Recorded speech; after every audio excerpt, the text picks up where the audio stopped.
अस्सलाम वालेकुम एवरीवन, कैसे हैं आप सब। उम्मीद है सब ठीक ठाक होंगे। आज हम बनाएंगे रशियन सैलड। और रशियन सैलड बनाने के लिए मैंने जो फ्रूट्स लिए हैं उसमें मैं तकरीबन 1 कटोरी जो है वो अंगूर की डालूँगी, एक तकरीबन 6 अदद केले डालूँगी और 4 अदद नाशपाती है मेरे पास, वो डालूँगी। और तकरीबन 1 कटोरी जो है वो सेब की डालूँगी और इन सब को हम चॉप कर लेंगे। जी, तो ये फ़्रूट हमने इस तरह से काट लिए। आप अपने हिसाब से जो भी आपको मिक़दार चाहिए, जितने भी मौसमी फ़्रूट हैं वो आप ले सकते हैं। मैंने भी इसमें मिक्स फ़्रूट जो आपको सारे दिखाए थे वो कर लिए हैं। आप चाहें तो इसमें जो फ़्रूट कॉकटेल होता है वो भी डाल सकते हैं। तो मैं ये इसमें ऐड कर लूँगी। ये ऑप्शनल है, आपकी मर्ज़ी है, वरना ना भी डालें तो भी चलेगा। और उसके अलावा मैंने कुछ चॉप किए हुए जो नट्स हैं सारे, जो भी आपके पास अवेलेबल हों वो इसमें ऐड कर दूँगी। और सबसे बड़ी बात कि जो रशियन सैलड है वो हर बंदा बना लेता है और ये कहीं भी नहीं लिखा हुआ कि रशियन सैलड में ये चीज़ जाएगी और ये नहीं जाएगी। बस इसमें जो जूसी फ्रूट्स होते हैं ना, मीन्स जिस तरह वाटरमेलन है, पानी वाले फ्रूट्स, वो इसमें ऐड नहीं करते हैं। बाकी मौसमी फ्रूट्स जिस तरह के भी होते हैं आप इसमें डाल सकते हैं। सिट्रस फ्रूट नहीं आप डाल सकते, जिस तरह से किन्नू मौसमी वगैरह। बाकी जितने भी ये सेब है, नाशपाती, इस तरह के हर फ्रूट आप बनाना वगैरह वो डाल सकते हैं। तो चलें, सबसे बड़ा मकसद ये बताने का था कि जब हम इसमें क्रीम डालनी होती है, जो ड्रेसिंग के लिए क्रीम यूज़ होती है, वो सम टाइम जब क्वांटिटी में चीज़ बनानी होती है तो वो काफ़ी एक्सपेंसिव पड़ रही होती है। तो वो मैं आपको बताऊंगी कि आप घर में वो क्रीम किस तरह से तैयार कर सकते हैं और इसके अंदर वो उसको किस तरह से मिक्स कर सकते हैं। तो सबसे पहले मैंने यहाँ पे लिया है दही। दही आपके पास घर का अगर जमा हुआ हो तो वो बहुत बेस्ट है। इस तरह से ये देखें, इसमें पानी वाला दही नहीं है, आपको नज़र आ रहा होगा इसकी थिकनेस, और बिल्कुल भी ये खट्टा नहीं होना चाहिए दही।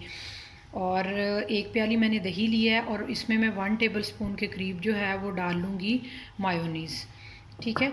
और जो दूध के ऊपर की बलाई होती है, जब हम उसको गर्म करते हैं और फ्रिज में रखते हैं तो उसके ऊपर एक बड़ी थिक सी लेयर आ जाती है। आपने ये वाली वो क्रीम यूज़ करनी है। दूध के ऊपर से वो बलाई बड़े आराम से आपको पता है कि स्ट्रेनर से निकल आती है। और मेक श्योर कि जब आप वो क्रीम यूज़ करें तो जो दूध बहुत कड़ के लाल हो चुका होता है और जिसके ऊपर वो एक स्टिकी सी लेयर आ जाती है पापड़ी की तरह की, उस तरह की मलाई नहीं होनी चाहिए। सॉफ्ट वाली मलाई हो, जिस तरह से 5-10 मिनट के लिए लो फ्लेम पे हम दूध को गर्म करते हैं और उसके बाद ठंडा करने के बाद फ्रिज में रख देते हैं ओवरनाइट, या 5-7 घंटे पड़ा रहता है तो उसके ऊपर एक थिक लेयर आ जाती है। आपने वो वाली मलाई यूज़ करनी है। तो चलिए मैं आपको बताती हूँ कि अब इसको बनाना किस तरह से है। तो जी, इस तरह से हम ब्लेंडर ले लेंगे। जो दही था वो वाली प्याली इसमें शामिल कर देंगे और उसके बाद ये वाली जो बलाई थी, ये भी 1 प्याली मैंने ली है, 1 प्याली दही ली है। अगर हमें क्वांटिटी ज़्यादा चाहिए हो तो हम इसमें बलाई और उसके साथ थोड़ा सा दूध शामिल कर सकते हैं, हमने दही और ऐड नहीं करना। अगर आपको ज़्यादा बनानी है, 1 बाउल के लिए मैंने आपको ये तरीका बताया है, जो मेरे पास ये वाला बाउल बना पड़ा है। अगर आपको ज़्यादा क्वांटिटी में भर के ज़्यादा बड़े बाउल्स में चाहिए तो आप इस क्वांटिटी को डबल ट्रिपल करके क्रीम को बना सकते हैं। ये वाली जो मायोनीज़ है मेरे पास 1 टेबल स्पून, ये मैं इसके अंदर ऐड कर दूँगी इस तरह से। और इसके अंदर कॉकटेल के अंदर जो जूस आता है, और आप उसको वेस्ट नहीं करें क्योंकि उसके अंदर जितने भी फ्लेवर्स होते हैं, अगर आप ये डाल रहे हैं, अगर आप नहीं डाल रहे तो आप इसके अंदर, ये मैंने इस तरह से जो शुगर है इसका पाउडर बना के उसको रख लिया है पाउडर फॉर्म में। आप अपने टेस्ट के हिसाब से जितना आपको मीठा चाहिए, क्योंकि समटाइम घर में शुगर पेशेंट्स भी होते हैं, आपने उनको भी देना होता है, तो आप इस चीज़ को बगैर डाले भी निकाल सकते हैं। उसके बाद आप इसको जो सैलेड के अंदर इसी तरह से मिक्स करेंगे तो ये आराम से इसके अंदर मिक्स हो जाएगी, क्योंकि हमने इसको ग्राइंड किया हुआ है। तो ये जो सारी चीज़ें हैं, मैं इसमें थोड़ा सा जो है वो शुगर भी ऐड करूँगी 1 टेबल स्पून के करीब। तो ये 1 टेबल स्पून भर के मैं इसमें ये डाल लूँगी। अगर आपको मीठा कम या ज़्यादा लगे तो आप शुगर को इसको अपनी मर्ज़ी के हिसाब से एडजस्ट कर लें, वो कोई मसला नहीं है। और अब हम इसको करेंगे ब्लेंड। तो इसको कर लेंगे ब्लेंड। जब आपने क्रीम को मिक्स करना है तो आपने ब्लेंडर को सिर्फ 30 सेकेंड या 40 के लिए चलाना है। तो ज़्यादा देर के लिए ब्लेंड नहीं करना, सिर्फ 30 सेकेंड के लिए आपने इसको ब्लेंड करना है। अगर ज़्यादा देर के लिए चलाएंगे तो वो हमारा मकसद इस चीज़ को जो है एक स्मूथ सा पेस्ट बनाना है। अगर ज़्यादा देर के लिए चलाएं हो तो ये ना हो कि बाद में इसका मक्खन बन गया हो, इस बात का ख्याल रखना। तो ये जो नट्स थे मेरे पास, ये हम इसके अंदर ऐड कर लेंगे इस तरह से। ड्रेसिंग के फ्रूट के अंदर, और जो कुछ इस तरह से आधी प्याली है वो हम ड्रेसिंग के लिए रख लेंगे। तो ये जो हमने जितना भी इसका स्मूथ, ये देखें बिल्कुल एक क्रीम की फॉर्म में आ चुका है, आपको नज़र आ रहा होगा।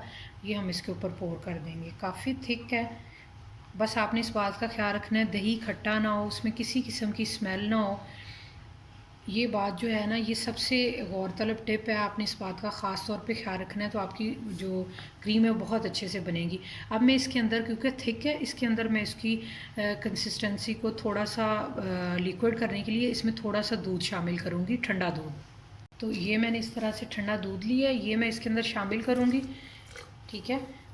और इस तरह से जो जग उसकी थिकनेस थी एक, तो उसके अंदर से आराम से ये निकल भी आएगा, और ये मैं इसके अंदर इस तरह से शामिल कर दूँगी। तो अब हम इसको कर लेंगे अच्छे से मिक्स। इस तरह से आप साथ साथ ये देखें, मैंने ये सारा प्रोसेस लाइव इसलिए किया है ताकि आपको इस सारी चीज़ की समझ आ रही हो।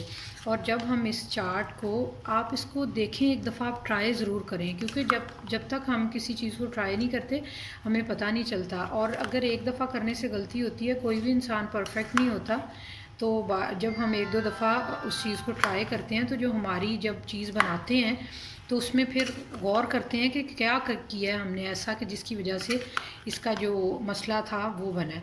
तो फीमेल्स में अल्लाह ताला ने कुदरती तौर पे किस तरह की चीज़ रखी है कि वो किचन के जो अमूर है उसको बड़े अच्छे तरीके से कर लेती हैं, और फिर पता चल जाता है कि हाँ यहाँ पे गलती हुई है, तो इस चीज़ को इस तरह से सेटल करना है।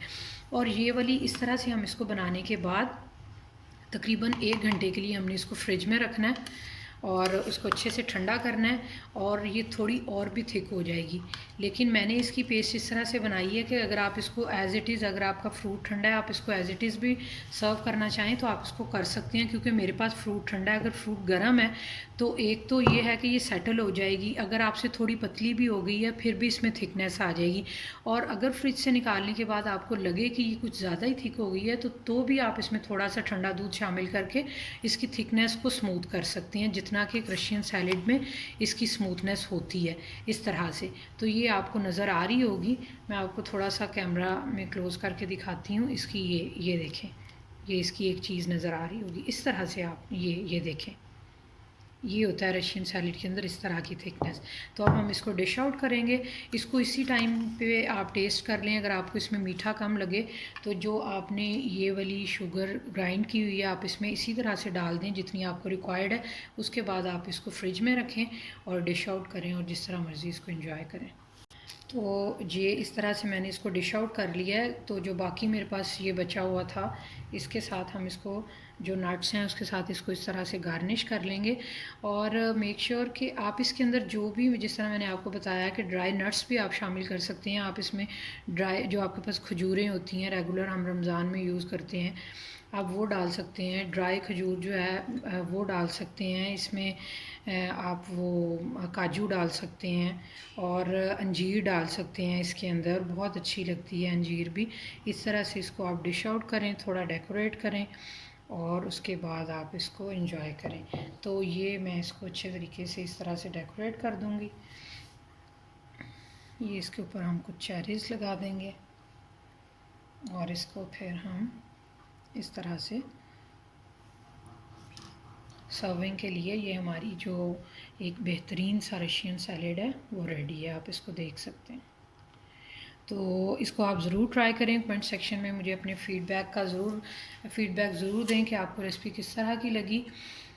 वीडियो को लाइक करें, शेयर करें, सब्सक्राइब करें, और बेल आइकन को प्रेस करें ताकि सारे नई आने वाली नोटिफिकेशन आपको मिल सकें। मिलते हैं अपनी एक नई और ज़बरदस्त वीडियो के साथ। अपना और दूसरों का बहुत सारा ख्याल रखें। अल्लाह हाफ़िज़।